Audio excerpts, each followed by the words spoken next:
Et ouais, vous saviez que vous et moi, un jour, on allait devoir en arriver là. Je redoutais devoir y arriver, mais je ne peux pas. On attaque. Le pied! Alors, il y a deux trucs à savoir au niveau du pied, deux atteintes qu'on voit régulièrement. L'aponévrosite au niveau de la voûte plantaire, à savoir une douleur au niveau de l'aponévrose de la voûte plantaire. Elle part de calcaneus, l'os du talon, pour venir s'insérer au niveau de la tête des métatarses. Et elle va venir en fait s'inflammer pour diverses raisons, soit parfois un mauvais appui dans la chaussure, bien souvent aussi un peu à cause de l'âge. Comment est-ce qu'on va venir la travailler? Vous vous rappelez votre fameuse cuillère au niveau des chocs à pic? Vous venez prendre juste le dos de votre cuillère et venir l'amasser. Ça fait un bien fou.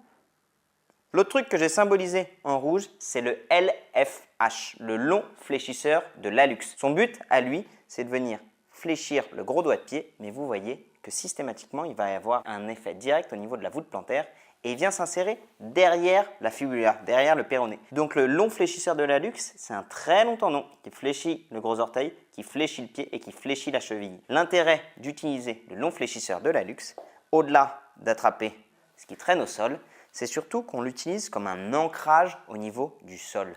Avoir un LFH tonique, c'est absolument nécessaire pour les coureurs et pour tous les sportifs parce que c'est cette ancre au sol qui va vous permettre d'être stable. Bref, on a passé la première vidéo au niveau du pied.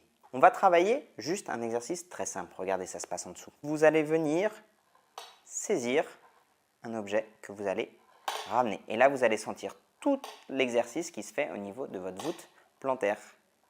C'est très simple et pourtant rien que ça, je vous assure que pour les personnes qui n'utilisent pas assez leur LFH, ça va être difficile. Allez, salut!